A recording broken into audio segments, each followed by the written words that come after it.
Esteban fue uno de los 7 hombres elegidos por orden de los apóstoles, para ser diáconos de la iglesia primitiva de Jerusalén. Se encargó de la asistencia de las viudas necesitadas. Bienvenido al canal, La Biblia. En este estudio bíblico sabremos un poco más sobre la historia de Esteban. Esteban era miembro de la iglesia de Jerusalén, y aparece en la narrativa bíblica en el libro de los Hechos de los Apóstoles. El nombre Esteban significa corona. No se sabe exactamente el origen de Esteban. Algunos creen que era un judío helenístico, es decir, un judío de la dispersión que surgió de Palestina y hablaba griego. Otros sugieren que Esteban podría ser un judío de la Palestina. En ese momento, muchos judíos palestinos tenían nombres griegos. También hay quien argumentan que Esteban era un samaritano. En cualquier caso, los 7 hombres elegidos como diáconos tenían nombres griegos. Incluso sobre el último de ellos, Nicolás de Antioquía, el texto bíblico afirma explícitamente ser un prosélito. El capítulo 6 del libro de los Hechos de los Apóstoles informa la institución de diáconos en la iglesia primitiva. En aquellos días, el número de cristianos estaba creciendo, y hubo una crisis entre los helenistas y los hebreos. Aparentemente, las viudas de los judíos griegos estaban siendo dañadas en la distribución diaria de los alimentos. Luego, los 12 apóstoles se reunieron, llamaron a la comunidad cristiana y ordenaron que se elijan a 7 hombres para supervisar esta distribución de alimentos. Junto con Esteban fueron elegidos Felipe, Prócoro, Nicanor, Timón, Pármenas y Nicolás. Específicamente sobre Esteban, el texto bíblico lo describe como alguien lleno de fe y el Espíritu Santo. Entre estos hombres elegidos, la Biblia destaca a Esteban y Felipe. El ministerio de Esteban fue mucho más allá de la diaconía de las tablas. Además de cumplir con sus responsabilidades con la iglesia primitiva, Esteban se esforzó por proclamar el Evangelio, marcado en la historia de la iglesia. El texto bíblico nos informa que Esteban, tomado de la gracia y el poder, hizo maravillas y grandes señales entre la gente. La predicación de Esteban enfrentó al antiguo sistema religioso judío.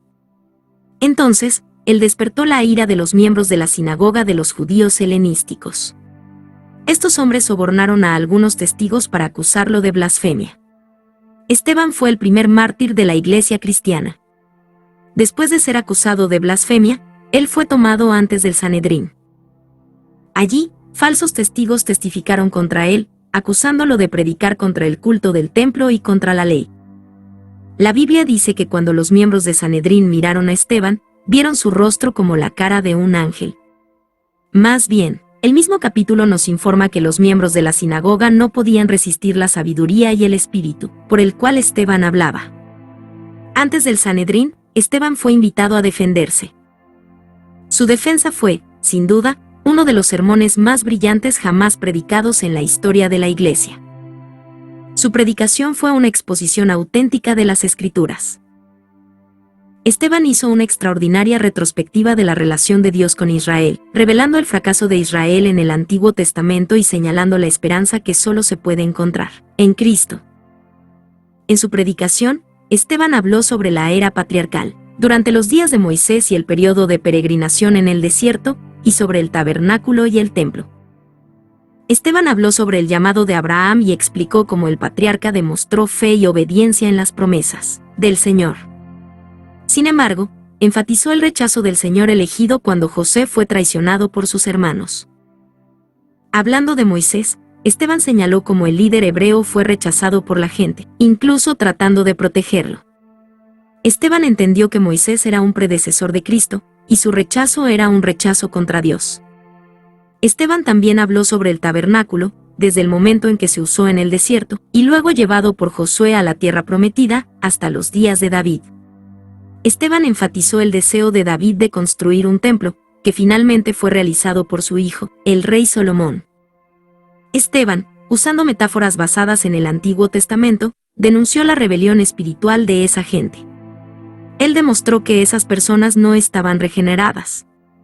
Esto significa que las personas que acusaron a Esteban de blasfemia actuaban de la misma manera que sus propios antepasados idólatras, que se rebelaron contra el liderazgo del origen divino. Esteban mostró a esos hombres que, como sus antepasados habían perseguido a los profetas que anunciaron la venida del Mesías, ahora habían traicionado y se convirtieron en asesinos de Cristo. Al escuchar esta seria acusación hecha por Esteban, esos hombres estaban completamente enojados. Aún así, Esteban hizo una gran declaración que se perpetuaría en las páginas de la Biblia. Él dijo: «He aquí, veo los cielos abiertos y el Hijo del Hombre de pie a la mano derecha de Dios». Esteban sabía que Jesús era su abogado. Esto no significaba que fuera liberado de la muerte, sino que la justicia de Dios reivindicaría no solo su sangre, sino la sangre de todos los mártires. Así que aquellos hombres agarraron a Esteban, lo sacaron de la ciudad y lo apedrearon. Esteban aparece muy rápidamente en la narrativa bíblica. No conocemos ninguna información biográfica al respecto, ni ningún otro detalle que haga posible conocer un poco mejor su origen. Sin embargo, el breve relato de él en el libro de los Hechos es suficiente para asegurarse del tipo de hombre que era Esteban. Cuando miramos su testimonio de una muerte inminente, nos damos cuenta de que esa discusión citada sobre su origen, sea de la Palestina o de la dispersión, no tiene sentido. Esto se debe a que Esteban era ciudadano del cielo. Amaba su hogar celestial más que sus tradiciones y origen terrenal. Amaba la vida de su maestro más que su propia vida. Es imposible no darse cuenta de las similitudes entre las acusaciones sufridas por Esteban, así como su propia muerte, y las acusaciones depositadas sobre Jesús y su muerte en el Calvario. Esteban fue sentenciado a muerte por falsas acusaciones, tal como lo era Jesús. También de la misma manera que Jesús oró en el momento de la crucifixión pidiéndole a Dios el Padre que perdone a sus torturadores, Esteban también lo hizo. Él oró diciendo: «Señor, no los impute este pecado». En los momentos finales en la cruz, Jesús entregó su espíritu al Padre. Esteban, a su vez, entregó su espíritu a Jesús. Esta fue una declaración clara sobre la divinidad de Cristo. También en la muerte de Esteban podemos ver el cumplimiento de la promesa de Jesús de que las puertas del infierno no prevalecerían contra su iglesia. La palabra infierno se usó para traducir el Hades en el griego original, lo que en este caso significa muerte. En otras palabras, Jesús dice que el poder de la muerte no podía triunfar sobre la iglesia, por el contrario, la iglesia triunfaría sobre la muerte. La vida de Esteban fue una prueba real de esto. Esteban murió y se activó una gran persecución de los cristianos. Pero en el próximo capítulo ya vemos a Felipe predicar el Evangelio de una manera muy similar a Esteban. La iglesia estaba siendo perseguida, pero nada podría bloquear la predicación del Evangelio. Las túnicas de los que mataron al primer mártir de la iglesia fueron depositadas a los pies de Saulo de Tarso, el mayor perseguidor de la iglesia. Pero se había hecho una promesa: la muerte no pudo prevalecer contra los seguidores de Cristo. Luego, un capítulo después, en el libro de Hechos, podemos entender que estas prendas se depositaron en los pies del mayor líder del cristianismo, el apóstol Pablo. Los mayores perseguidores se habían convertido en el mayor predicador del Evangelio. Así es como lo hace la gracia de Dios. Transforma al perseguidor en perseguido, que se manifestará la gloria de Dios y la obra de Cristo en la cruz. Al igual que Esteban, Pablo también fue martirizado, y también miles de cristianos. Pero la iglesia sigue en pie, porque la muerte no puede prevalecer contra las elegidas por Dios.